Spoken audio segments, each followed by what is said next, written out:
หามเลยเนาะ หัวเลยเอาเฮียนี่ ว่า คือว่า เป็นอย่างว่าเดี๋ยวนี้คือว่าฮอน วันนี้ผู้สาวคือสิมีแห้งเลยสุฮ้อนก็ฮ้อน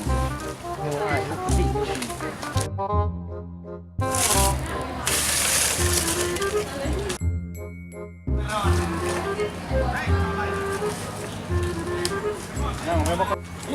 เรื่องสุดเมาเฮียนก็มีกำลังใจเฮียนเลย จะหมดหมูตายเหตุตายเหตุ ตลาดอะ